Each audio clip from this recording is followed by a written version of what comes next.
ఈయన ఒక పెద్ద ప్రభుత్వం అయినట్టు చెప్పినా కదా, చదువులే సందెలే, చదివింది 7వ తరగతి, దున్నపోతులతో సేద్యము, మళ్ళీ దానితోడు వయసు పైబడింది. ఇంకా ఏమన్నా మాట్లాడితే మళ్ళీ కోపము బాధ. నన్ను ముసలోడు అంటారే, నేను నీతో కుస్తీ పడతా, మైదుకూరు పరిగెత్తు మైదుకూరుకు, మళ్ళీ ఉంటా ఉండవు నీకే తెలుస్తుంది. పరిగెత్తి పెద్ద ఆయన మైదుకూరుకు. ఇన్ని అబద్ధాలు నీకు అవసరమా? ఇన్ని ఆగిత్య మాటలు నీకు అవసరమా? ఏదో దేవుడు శివుడు వరం ఇచ్చినాడు ఈ ప్రొద్దుటూరు ప్రజలకు. ఎందుకో ఆ సంక్షేమ ఎన్ని ఎక్కువ డబ్బులు వచ్చాయని ఆశపడినారో ఆ ఈవీఎం మిషన్లో ఏదో మీ దుమ్ము దగ్గర జరిగింది. గెలిచినావు, రామకృష్ణ దగ్గరికి వచ్చినాం, 5 సంవత్సరాలు అధికారం ఉండి అనుభవించామని చెప్పి ప్రజలకు ఏదైనా 25 ఏళ్ళు నువ్వు సేవ చేయలే. ఇప్పుడన్నా చేసి ఇప్పదాం అనుకోకుండా ఇప్పుడు కూడా ఇంకా ఆగిత్యమా, ఇప్పుడు కూడా అబద్ధాలేనా? మళ్ళీ దాని తోడు నా అవినీతి నిరూపిస్తే రాజీనామా చేస్తా. నేను చెప్తాను ఆ పెద్ద ఆయనకు, ఎన్నిసార్లు నిరూపించాలని నేను అవినీతి బా? ఆ యూట్యూబ్ ఛానల్ కొడితే ప్రజలకు 10 సార్లు వచ్చాది నేను చెప్పినట్టన్నీ. నిమ్మకాయల సుధాకర్ 6 కోట్లంట, లేకుంటే బాపనాయుడు చంపినేదంట, లేకుంటే సునప నడిపేనంట, లేకుంటే పైపు లైన్ లెక్క తీసుకునేదంట, లేకుంటే ఇంకోటి ఇసుకేదోళ్ళు ఇవ్వాలంట, లేకుంటే బ్రాంతి షాపు లెక్క మొన్న చెప్పినాడు బంగారెడ్డి. నేను 36 సార్లు చెప్పిరే. ఇంకా మళ్ళీ నేను చెప్పడం ఎందుకు? పాత క్యాసెట్ మళ్ళీ రివైజ్ చేసి అట్ట వస్తామను మళ్ళీ గడగడ వచ్చాయి బయటికి అన్నీ నీ అవినీతి రామాయణం అంతా. నీకు మళ్ళీ మోజుండి చెప్పించుకోవాలనుకుంటే చెప్తా. నేను వరదరాజిరెడ్డి గారి అవినీతి పైన చాలాసార్లు రుజువు చేసిన ప్రజలారా. నేను ఎన్నిసార్లు రుజువు చేసినా ఆయన ఒక్కసారి కూడా రాజీనామా చేయకున్నాడు. ఎన్నిసార్లన్నా నేను రుజువు చేయి, ఒక్కసారి కూడా రాజీనామా చేయడు, నేను రాజీనామా చేస్తా అంటాడు. పెద్ద ఆయన ఇదంతా తొండి మోసం నీ ఆట, ఇదంతా తొండిబ్బా. నీ వయసుకి ఇట్లా మోసం ఆటలు ఆడకూడదు. నువ్వు మాట ఇచ్చినావు రాజీనామా అని 10 సార్లు చెప్పినా, నేను నిరూపణ చేసినా. చెయ్యి, రాజీనామా చెయ్యి. ఎటజాలపై పెద్ద ఆయన ఇంత తొండి తిరుక్కున్నాడు. ఏ బయలుపడి సావాలని నేను ఇంత మోసం తిరుక్కుంటేనా? మళ్ళా సిగ్గన లేక నా అవినీతి 100 సార్లు నిరూపిస్తాను. ఈ అవినీతిలో నేను పొరలారలే. నువ్వు అవినీతిలో పుట్టినావు. నేను అవినీతిలో పొరలారలే, నువ్వు అవినీతిలో పుట్టినావు. లక్షండా నీ కొడుకు నీ చెప్పి నా నోరు నొచ్చాంది. అసాంఘిక కార్యకలాపాలు చేసేదంతా నీ పక్కనే ఉన్నారు. నేను క్రికెట్ బుక్కిలంతా నీ పక్కన పెట్టుకున్నావు. దేనికి పెట్టుకున్నావు? ఇసుకదోలో నా కొడుకులు ఎవరు? భూములు ఆక్రమిస్తున్నారు ఎవరు? బెల్ట్ షాపులు నడిపేది ఎవరు? నిమ్మకాయల సుధాకర్ 6 కోట్లు లెక్క తీసుకునేది ఎవరు? ఒక్కదానికి నీ దగ్గర సమాధానం లేదు. అన్నిటికంటే దారుణమైన అవినీతి నీదేం తెలుసునా? దారుణమైన మోసం ఏం తెలుసునా? దారుణమైన అన్యాయం ఏం తెలుసునా?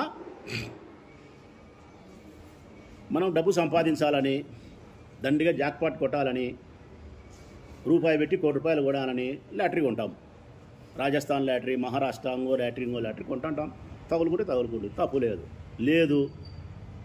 పిల్లం తాలిబొట్టు, పిల్లం గాజులు అన్నీ కొదవబెట్టి అమ్ముకొని లెక్క తీసుకుపోయి జూదమాడతాం. ₹1,00,000 పెట్టి నీ యొక్క కొడితే 10 లక్షలు వచ్చాదిరా అని. మీ సొమ్మది. మీరట్ట కాదు. మీ కొడుకు చేసినది అట్లా కాదు. ఊళ్ళో సొమ్ముతో వ్యాపారం అనే జూదం అన్నాడు నీ కొడుకు. ప్రజల సొమ్ముతో 20 సంవత్సరాల కిందట వ్యాపారం అనే జూదం అన్నాడు. విశాఖపట్నంలో పోయి భూములు కొంటా, ఇంకో చోట పోయి ఇంకొక వ్యాపారం చేస్తా, 30 కోట్లు పెట్టి 300 కోట్లు సంపాయాలా, 3,000 కోట్లు సంపాయాలా, రాఘవరెడ్డి కొడుకు రవి కంటేనే ధనవంతుని కావాలనే ఆకాంక్షతో ఈ పొద్దుటూళ్ళు ఉండే అందరితో ఆరవేసులతో వాళ్ళతో వీళ్ళతో వ్యాపారస్తులతో లెక్క తీసుకొని పోయి నీ కొడుకు జాక్పాట్ కొట్టేదానికి జూదం అన్నాడు.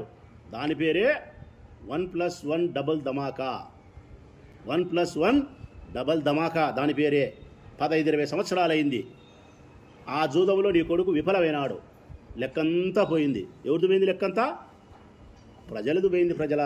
ప్రజలది పోయింది. పెద్ద ఆయన నీ కొడుకుది పోలే. మేము జూదం ఆడినామనుకో, మా పిల్లలు ఈ తాలిబొట్లు గాజులు మాయిపోతాయి. నీ కొడుకు జూదం ఆడితే ఊళ్ళో లెక్కలు పోతాయి. నీ కొడుకు జూదంలో గెలిచినాడు అనుకో, వ్యాపారం అనే జూదం అంటే మళ్ళీ క్లబ్ కాదు, వ్యాపారం అనే జూదంలో గెలిచినాడు అనుకో, 80 పైసలు నీ కొడుకు, 20 పైసలు ₹3 వడ్డీతోనో ఒకటికొకటి లక్షకు లక్ష అని చెప్పి వాళ్ళకి కడతాడు. వస్తే నామాయ, పోతే నీమాయ, కనుక్కుంటే కొండయ్య, కనుక్కోకుంటే గచ్చకాయ. ఇదేనా నీ నీతి? అప్పులు కట్టినారా మీరు? నీ వెనకమడి నందం రామయ్య, నీ వెనకమడి చాలామంది ఆర్యవయసులు, చాలామంది మాల్సులు ఉండాయన పేర్లు చాలా చెప్పినామన్నా. వీళ్ళందరూ ఉండేదానికి కారణం ఏంటికి? బాకీలు కట్టక నువ్వు బాకీలు కట్టి మాట్లాడు. నిమ్మకాయల సుధాకర్ 6 కోట్లకి ఎనిక్కిచ్చి మాట్లాడు. మిగతా హత్యలకు సంబంధించి బాపనాయని చంపిన దాని గురించి సమాధానం చెప్పి మాట్లాడు. నా మీద హత్యా ప్రయత్నం చేసిన దాని గురించి సమాధానం చెప్పి మాట్లాడు. ఆర్యవేశులను శివగణేశును కొట్టినది దేనికి లెక్కక కాదా, కిడ్నాప్ చేసినది సమాధానం చెప్పి మాట్లాడు. ఈవీ సుధాకర్ను లెక్క కోసం మీరు కొట్టినారా లేదా సమాధానం చెప్పి మాట్లాడు. పైప్ లైన్లో లెక్క తీసుకునేది నిజమా కాదా, 14-19లో పైప్ లైన్ వర్కులో లెక్క కాదా అని చెప్పు. 201 నీ రూమ్లో హైదరాబాద్లో ఎమ్మెల్యే క్వార్టర్స్లో బంగారెడ్డి చెప్పినట్టు బ్రాంతి షాపు లెక్క నీకు ఇస్తే వేమారెడ్డి అన్న, గొలవలూరు వేమారెడ్డి అన్న, అది పక్కన వడ్డీకి ఇచ్చి ఆ వడ్డీ అసలు అంతా కలిపి ఎలక్షన్లకు వాడుకునేది నిజమా కాదా? ఆనాడు నేనుండా నీతో. పత్తి గింజ మాటలు. మళ్ళా ప్రజలారా, ఈ ప్రొద్దుటూరు పురపాలక సంఘంలో ఏ ఉద్యోగస్తుడు ఆయన చెప్పినట్టు 100 కోట్ల అవినీతి కాదు కదా, 100 పైసల అవినీతి జరగలే. నిబంధనలకు కాస్త విరుద్ధంగా వ్యవహరించినారని ఛార్జ్ ఫ్రేమ్ చేసినారు. ఇది రుజువు కావాలంటే ఇంకా చాలా కథలున్నాయి. సమాప్తం.